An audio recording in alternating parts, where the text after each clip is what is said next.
আসসালামু আলাইকুম। সকাল সকাল যদি ঘুম থেকে এমন রঙিন আর স্বাস্থ্যকর একটা ব্রেকফাস্ট পাওয়া যায় তাহলে পুরো দিনটাই জমে যাবে। আজকে আপনাদের সাথে শেয়ার করব খুব সহজ একটি রিফ্রেশিং এবং দই চিড়ার নাস্তা। প্রথমে আমি এখানে কিছু উপকরণ নিয়ে নিলাম, সেগুলোকে এক নজর আপনাদেরকে দেখিয়ে দিলাম।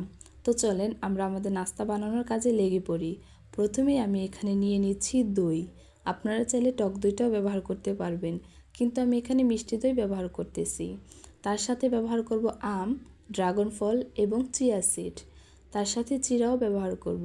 এই কয়েকটা উপকরণ দিয়ে আমি আমার সকালের ব্রেকফাস্টটা বানিয়ে নিব। দইয়ের মধ্যে থাকা প্রোবায়োটিক হজম শক্তি বাড়ায় এবং আপনার পেটকে ঠান্ডা রাখবে। এটি ক্যালসিয়াম এবং প্রোটিনের চমৎকার একটি উৎস। আপনারা চাইলে কিন্তু প্রতিদিন সকালের নাস্তা এই দইটি রাখতে পারেন। তারপর রয়েছে চিড়া। চিড়ার কথা কি আর বলবো, চিড়া কিন্তু সহজে হজম হয়ে যায় এবং তাৎক্ষণিক শক্তি যোগায়। এতে চর্বির পরিমাণ খুব কম থাকে। প্রতিদিন যদি আপনারা চিড়া খান, এটি আপনার স্বাস্থ্যের জন্য অবশ্যই অনেক হেল্পফুল হবে। তারপর রয়েছে আম। আপনারা সবাই জানেন আমের মধ্যে ভিটামিন সি থাকে, যা রোগ প্রতিরোধের ক্ষমতা বাড়ায় এবং ত্বকের উজ্জ্বলতা বাড়ায়। এখন আমি খুব সুন্দর করে এগুলোকে মিক্স করে নিচ্ছি। তারপর এখন আমি ব্যবহার করব ড্রাগন ফল। ড্রাগন ফল কার কার পছন্দ একটু আমাকে জানিয়ে যাবেন তো কমেন্ট করে।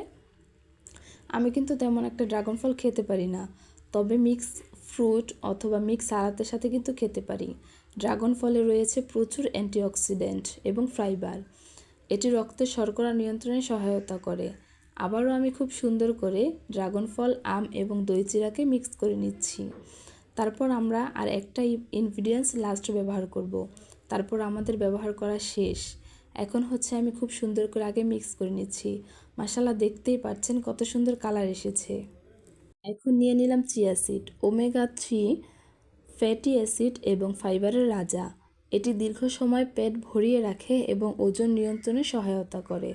খুব সুন্দর করে ঝটপট করে আমি আজকে আমার এই সকালের নাস্তাটি বানিয়ে নিলাম। দই ও চিড়া কম্বিনেশনে গরমে শরীরের তাপমাত্রা নিয়ন্ত্রণে রাখে, এক বুক জ্বালাপোড়া কমায়। আপনারা কিন্তু চাইলে বাসায় এভাবে ঝটপট করে আপনাদের সকালের নাস্তা বানিয়ে নিতে পারেন। মাশাআল্লাহ, দেখতেই পাচ্ছেন কতটা কালারফুল হয়েছে এবং খেতেও কিন্তু অনেক টেস্টি হয়েছিল। তো আজকে আমার এই ঝটপট রেসিপিটি আপনাদের কাছে কেমন লেগেছে? যদি ভালো লেগে থাকে তাহলে অবশ্যই লাইক, কমেন্ট এবং শেয়ার করতে ভুলবেন না। আমি কিন্তু আমার পেজের মধ্যে বিভিন্ন প্রকারের রান্নাবান্না আপলোড করে থাকি। আপনারা যারা এখন আমার পেজটিকে ফলো দিয়ে রাখেনি তারা প্লিজ আমার পেজটিকে ফলো দিয়ে রাখবেন। আর যারা এখনও কমেন্ট করেনি তারা ভিডিওর লাস্টে একটি কমেন্ট করে যাবেন। তাহলে বলুন তো আজকে আমার এই রেসিপিটি আপনাদের কাছে কেমন লেগেছে? এটা কিন্তু বড় থেকে বাচ্চারা সবাই খেতে পারবে। বিশেষ করে বাচ্চারা এই হেলদি খাবারটি খেলে তাদের সারা দিনের জন্য পেটটা অনেক বেশি ঠান্ডা থাকবে, কারণ এর মধ্যে দই এবং চিড়া রয়েছে। তো এভরিওয়ান, আজকে এখানেই বিদায় নিচ্ছি। আসসালামু আলাইকুম।